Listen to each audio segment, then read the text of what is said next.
धन्यवाद कर रहा हूं और मेरी आशा अपेक्षा है कि जन स्वराज परिवार की ओर से 5 युवा साथी जो पटना विश्वविद्यालय में चुनाव लड़ने जा रहे हैं, इनको हम लोग जन स्वराज परिवार की ओर से शुभकामना दे रहे हैं। हम लोग जो भी थोड़ी बहुत मदद अपनी साइड से कर पाएंगे, हम लोग की आशा और विश्वास है कि ये लोग जीत कर आएँ, अपने लिए, अपने विश्वविद्यालय के लिए, छात्र साथियों के लिए और पटना यूनिवर्सिटी और बिहार के लिए कुछ अच्छा करें। बिहार में पिछले 30-35 साल में जितने भी नेतृत्व के पोजीशन में रहे हैं, कहीं ना कहीं ज़्यादातर लोग पटना विश्वविद्यालय के छात्र राजनीति से जुड़े रहे। एक तरह यही है कि इस विश्वविद्यालय के नीति निर्धारण करने वाले लोगों को क्या है, वो लोग आज अपने ही विश्वविद्यालय को भूल गए हैं, भूल गए हैं। और पटना विश्वविद्यालय का है फिजिकल कंडीशन भी और वहाँ से निकलने वाला आउटपुट है उद्योग से, वो छात्र राजनीति में ये जीत कर यहाँ की यूनिवर्सिटी को सुधार देंगे, ऐसी बात नहीं है, क्योंकि इनका है। लेकिन ये छात्रों की भावनाओं को उनके मांगों को उठाने वाले बन सकते हैं, ऐसा हम लोग की सोच है। का कोई सवाल है तो आप कर लीजिए। मैं एक बार फिर से अपनी ओर से भी दीनू जी जो हैं, जो आप दरभंगा हैं और आप अध्यक्ष पद उम्मीदवार हैं, दानिश भाई भी दरभंगा हाउस में पढ़ते उपाध्यक्ष पद के उम्मीदवार हैं, पढ़ती हैं, ये जनरल सेक्रेटरी चुनाव लड़ रही हैं। बगल में अनु यादव जी हैं जो कि संयुक्त सचिव के पद पर चुनाव लड़ रही है, मगर महिला में पढ़ती। और ब्रजेश भाई हैं जो वाणिज्य महाविद्यालय से हैं और ये कोषाध्यक्ष के लिए चुनाव लड़ रहे हैं। ठीक है भैया। सर, पटना यूनिवर्सिटी का जो ये स्थिति, जदयू इसके लिए जिम्मेवार है या आरजेडी जिम्मेवार? पटना यूनिवर्सिटी है, उसके लिए मूलतः नीतीश कुमार और भाजपा के हैं। ये प्रधानमंत्री मोदी जी जिन्होंने इसको सेंट्रल यूनिवर्सिटी बनाने की मांग को खारिज करते हुए कि हम लोग इसको यूनिवर्सिटी बनाना चाहते हैं, इंटरनेशनल तो बनाया नहीं, सेंट्रल का माने नहीं, उसको इच्छा।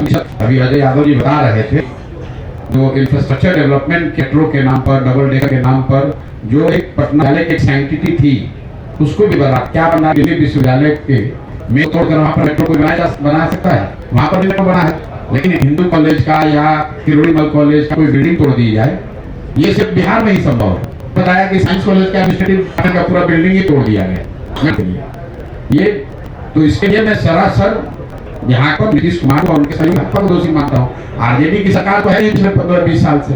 तो अगर पटना विश्वविद्यालय की जो दुर्दशा हुई है उसके लिए अगर कोई जिम्मेवार है तो नीतीश कुमार जिम्मेवार है, भाजपा वाला जिम्मेवार है। अब देखिए और उनकी हालत ये देख लीजिए कि जदयू को तो मुझे बताया गया उनको उम्मीदवार तक नहीं मिले। 2 दिन पहले उन्होंने निर्णय किया था कि वो चुनाव लड़ेंगे, उम्मीदवार नहीं मिलने के चक्कर में वो लोग चुनाव भी नहीं लड़ रहे हैं डर के मारे। लेकिन चुनाव में जब वोटिंग होती है तो जनता की प्राथमिकता में कितना है एजुकेशन? देखिए, जनता की प्राथमिकता में सीधे तौर पर पटना यूनिवर्सिटी का बिल्डिंग, वहाँ के कर्मचारियों का मामला, पढ़ाई का मामला हो या ना हो, जनता की प्राथमिकता में बिहार की ध्वस्त शिक्षा व्यवस्था तो है ही। और पटना विश्वविद्यालय में कौन बच्चे पढ़ रहे हैं? जो 20-25 हजार बच्चे पढ़ रहे हैं वो तो बिहार के परिवार से ही आते हैं। कोई ऐसा गांव, कोई जिला, कोई प्रखंड पंचायत नहीं है जहाँ के बच्चे पटना यूनिवर्सिटी में नहीं पढ़ रहे हैं या पढ़ने की इच्छा नहीं रखते हैं। इसके अलावा पटना यूनिवर्सिटी से पढ़ा हुआ व्यक्ति, हम भी यहाँ पटना यूनिवर्सिटी से पढ़ के बैठे हैं, जितने यहाँ सरकारी विभाग में लोग हैं, नेतागण हैं, पत्रकार हैं, जो भी हर अलग अलग विधा में हैं, बिजनेसमैन हैं, प्रोफेसर हैं, टीचर्स हैं, उसमें तो बहुत सारे लोग पटना यूनिवर्सिटी से पढ़कर निकले हैं। और जब वो लोग पटना यूनिवर्सिटी की आज दुर्दशा को देख रहे हैं, जब वो Cavendish, Faraday, Jackson, Minto hostel के हालात को देख रहे हैं या उसके बारे में हम लोग सुनते हैं, तो दुख होता है कि ये इतना बढ़िया यूनिवर्सिटी था, उसकी ये हालत हो गई है। सर अब आप बताइए ना, जैक्सन हॉस्टल से या मिंटो से या कैवेंडिश से, फेराडे से कितने IAS IPS बन रहे हैं?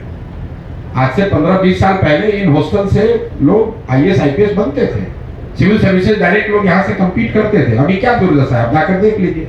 सर, पटना सेंट्रल यूनिवर्सिटी को सेंट्रल यूनिवर्सिटी का दर्जा नहीं मिल पा रहा है। कई बार नीतीश कुमार मंच से प्रधानमंत्री एक साथ मंच पर भी रिक्वेस्ट करते हैं, आखिर क्यों नहीं मिल पा रहा है?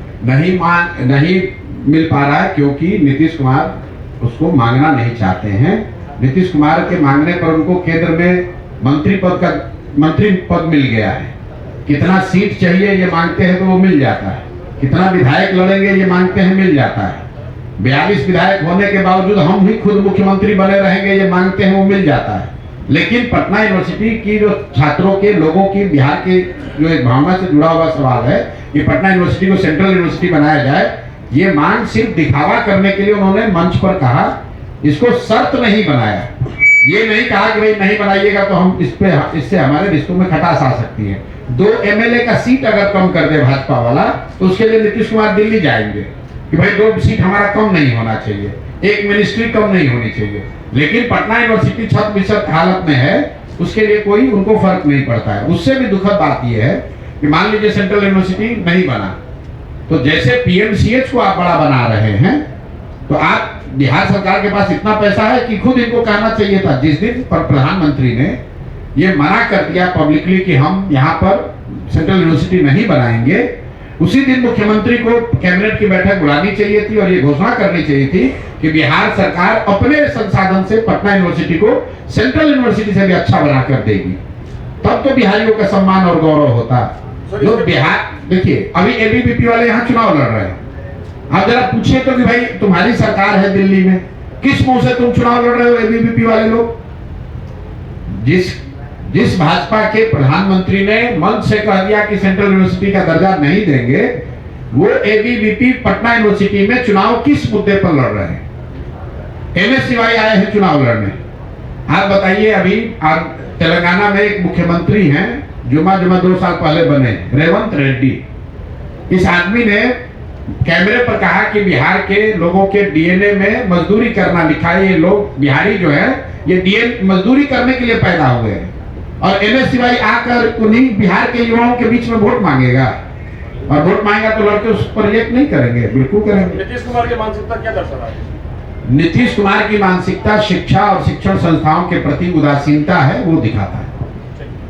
ठीक है भैया, बहुत बहुत। सर एक पॉलिटिकल सवाल है, आप भी पत्रकार हैं तो उधर काम बैठिए। अब सर जिस तरह से पुलिस कर्मियों की हत्या हो रही है, लॉ एंड ऑर्डर जिस तरह से दिन ब दिन खराब हो रहा है, अभी भी USP के तौर पर सुशासन को दिखाया जाता है, आप क्या कहेंगे और क्यों इस तरह से लगातार आपराधिक घटनाएं बढ़ रही हैं? पटना में कल 1 करोड़ की लूट हुई है। भाई पटना में जो लूट हुई है या जो आपराधिक घटनाएं हैं, लॉ एंड ऑर्डर का जो मसला है उसको गहराई से समझिए। लॉ एंड ऑर्डर खराब होने का एक बड़ी वजह है कि कहीं ना कहीं सरकार का जो इकबाल होता है वो खत्म हो गया है। मुख्यमंत्री का या जो उच्च पद पर बैठे हुए लोग हैं उनका डर खत्म हो गया है। दूसरा जो स्ट्रक्चरल नीतिगत मामला है, अगर आप आंकड़ों में देखिएगा तो बिहार में लॉ एंड ऑर्डर की स्थिति बिगड़ रही है 2017 से, तो उसका डायरेक्ट कोरिलेशन है शराबबंदी से। जब से शराबबंदी यहाँ लागू हुई है, नीतीश कुमार वही हैं, व्यवस्था वही है, पुलिस वही है, लेकिन लॉ एंड ऑर्डर की स्थिति बिगड़ती जा रही है। क्यों?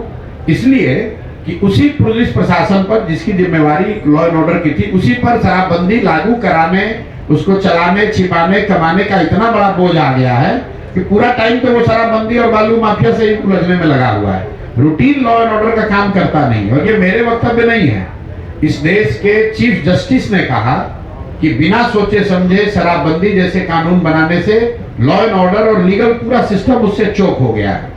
तो आप आंकड़ों में जाकर देख लीजिए, जब से शराबबंदी लागू हुई है उसके बाद से, चाहे महागठबंधन की सरकार रही हो या नीतीश और भाजपा की सरकार रही हो, लॉ एंड ऑर्डर बिहार में बिगड़ता ही जाएगा। थाने में 10 आदमी है, 10 में 6 आदमी तो खाली शराबबंदी में लगा हुआ है, वो लॉ एंड ऑर्डर देख कहाँ रहा है। उसको तो ये देखना है कि कितना शराब पकड़े, कितना से पैसा लें, कितना को छोड़ें, कितना दिखाएं, सर कोई किस बालू के ट्रक को पास कराएं। आप पटना के चारों ओर देख लीजिए, सारा रोड रोज जाम है। क्यों?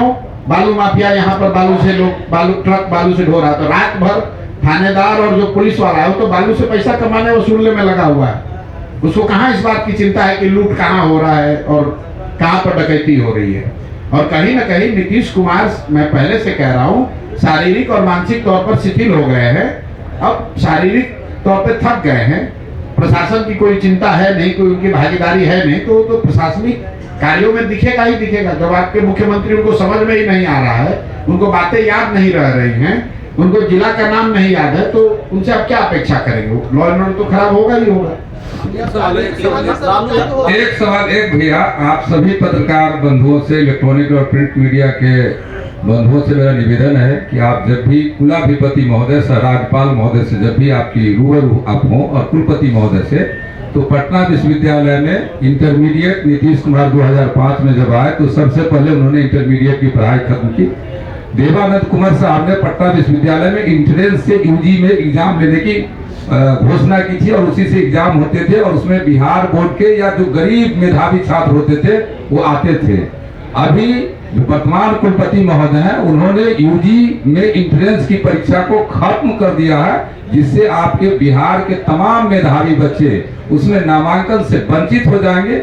इस सवाल को आप कुलाधिपति महोदय से और राज्यपाल महोदय से एक बिहार वासी होने के नाते, एक पत्रकार होने के नाते, एक चौथा स्तंभ होने के नाते मैं ये जिम्मेदारी आप पे छोड़ना चाहता हूं और आपसे अपील करना चाहता हूं कि आप अपने माध्यम से कम इन मुद्दों को आप उनसे पूछिए और इसको लागू करवाने का, इंट्रेंस लागू करवाने की कृपा करवाइए। ये आपसे मेरा प्रार्थना है।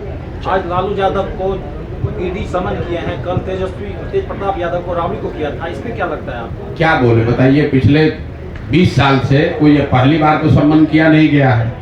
अगर आप पर कोई कानूनी कार्रवाई चल रही है, कोई आपराधिक मामला या भ्रष्टाचार का मामला चल रहा है, तो जो सरकार की एजेंसियां हैं, जो रूल ऑफ लॉ है वो पर लागू होगा। लालू जी पर ये तो आज से थोड़ी नहीं चल रहा है, 1990 से चल रहा है।